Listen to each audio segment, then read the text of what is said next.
Bonjour, bienvenue aux nouveaux, aux nouvelles et aux habitués de cette chaîne.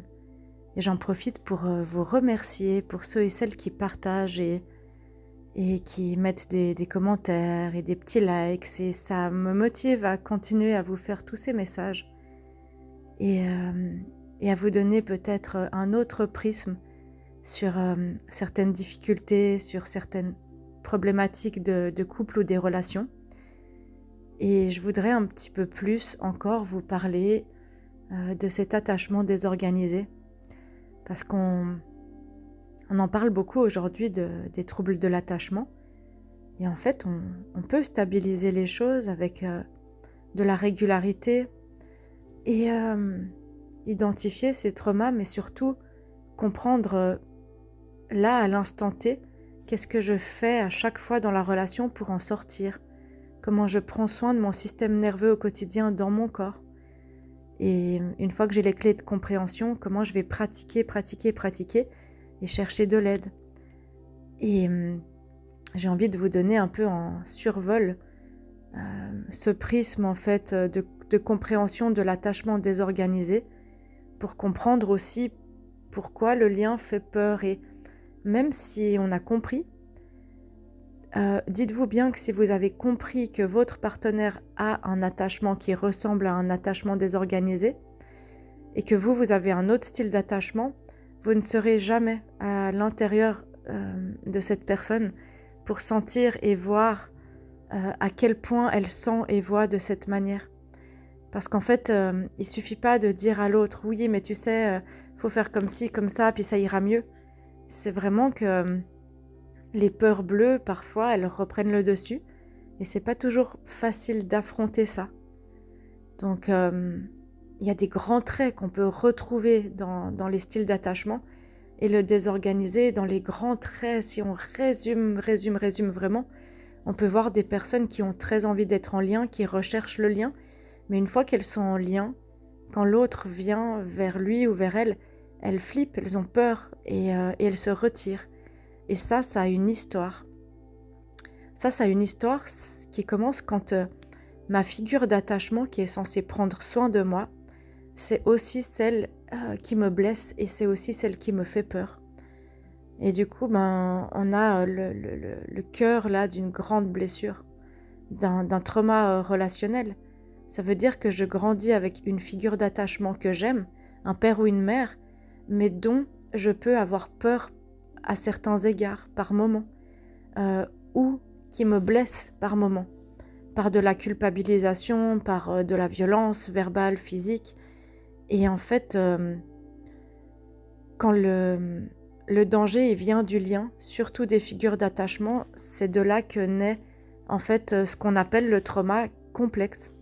C'est des ambiances répétées qui font qu'on est multi-traumatisé en permanence sur des années, des mois et des années. Et du coup, c'est comme si on mélangeait l'amour et la peur et que ça donnait une potion explosive. Donc parfois quand on boit ça donne de l'amour et parfois quand on boit ça donne de la peur, c'est pas terrible. Voilà, donc cet attachement désorganisé c'est de la peur, c'est de l'amour, c'est de la tendresse, c'est de l'évitement, c'est de la confusion, c'est du chaos parfois,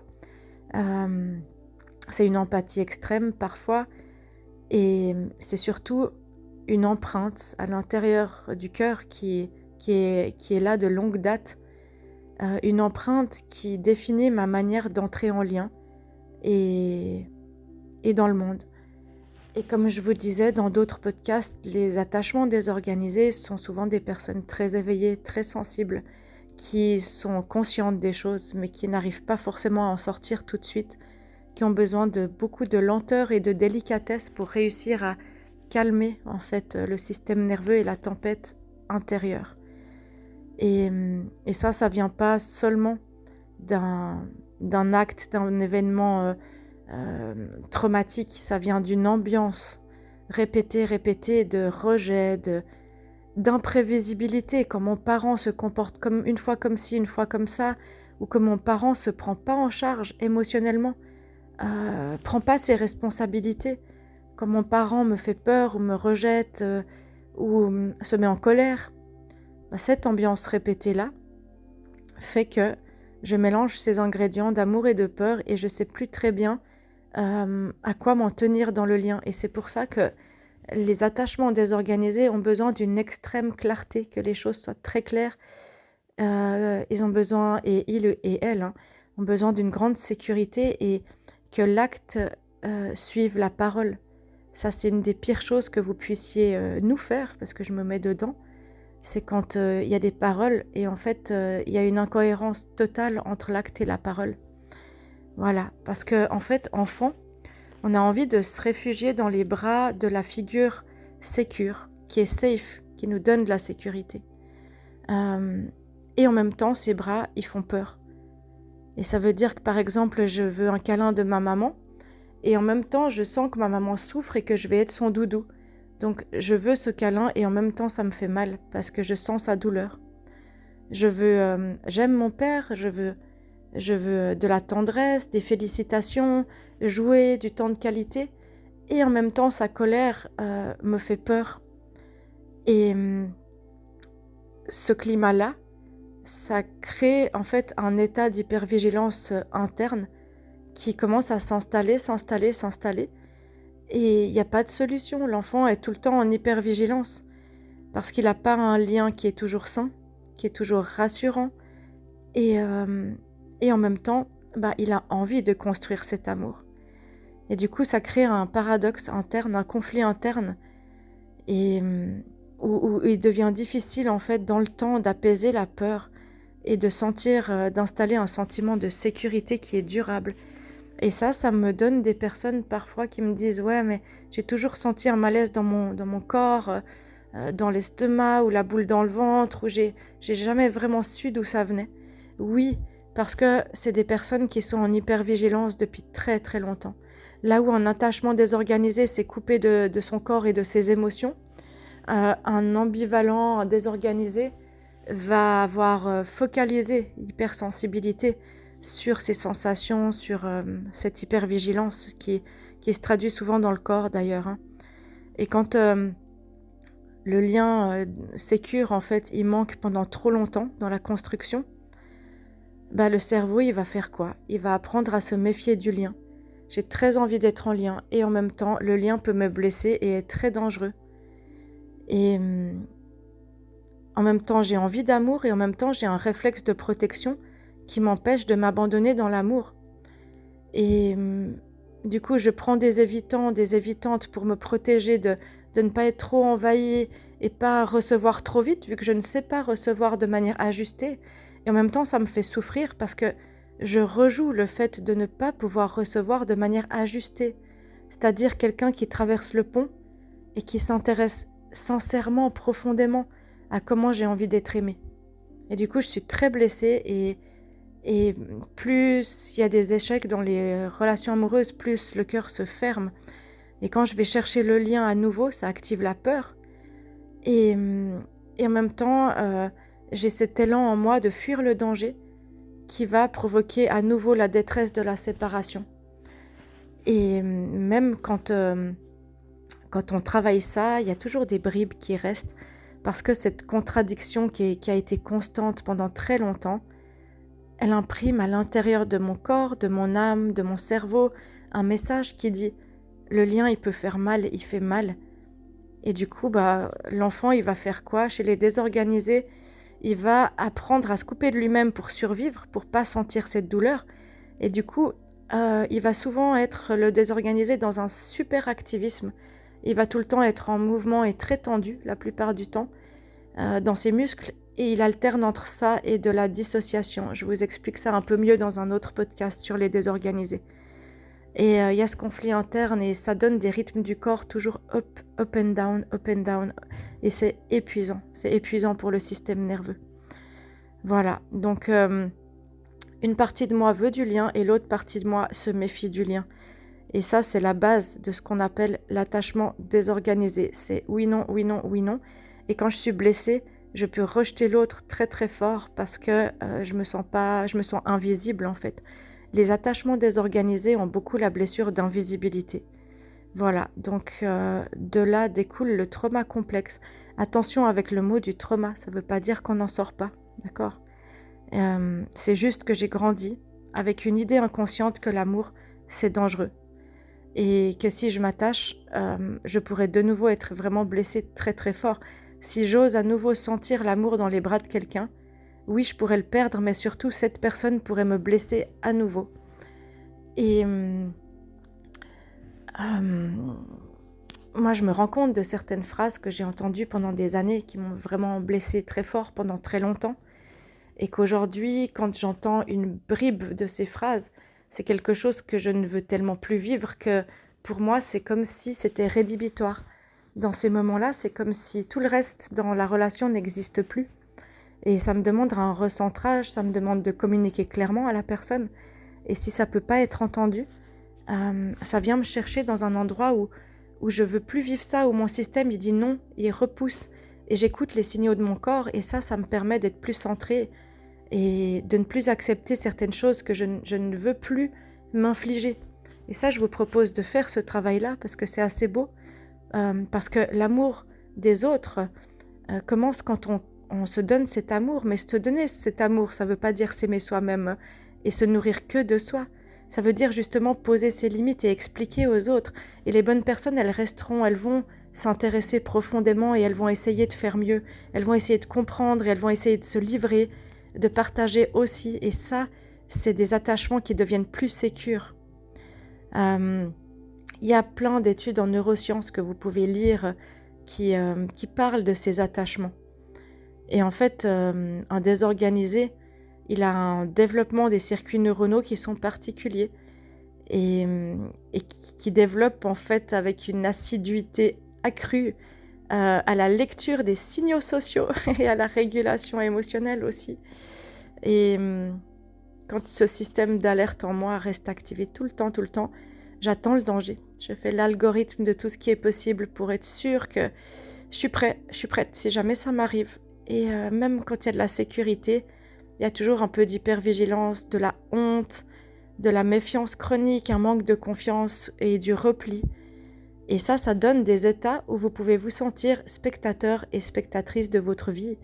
Et ça, c'est des personnes qui me disent « mais je vois tout, je sens tout des autres et moi, j'ai l'impression de ne pas faire partie du groupe. À chaque fois que je suis dans des situations, je suis outsider, j'observe la scène. » Oui, ça, c'est aussi une forme de dissociation et ça se travaille. Ça se travaille. Je vous le dis et je vous le répète, on a plein d'outils en psychocorporel pour vous accompagner, pour comprendre et pour travailler à remettre de la sécurité encore et encore dans ce corps jusqu'à ce que vous puissiez incarner votre vie et la vivre, pas l'observer. Et ces schémas qui se rejouent en boucle chez l'adulte qui a été blessé dans l'enfance de cette manière, c'est l'inconscient qui dit « je veux te faire confiance, je veux construire ». Mais qui dit aussi « je dois me méfier parce que tu pourrais me la faire à l'envers ». Et qui dit aussi « j'ai besoin d'aide, de lien, de soutien et d'amour comme tout le monde ». Et en même temps, je ne supporte pas qu'on s'approche quand c'est pas moi qui décide qu'on s'approche, quand je contrôle pas. Et c'est un mode de lien qui est instable. Et si je rejoue ça avec une autre personne qui ne travaille pas sur elle, ça ravive les peurs anciennes de manière constante.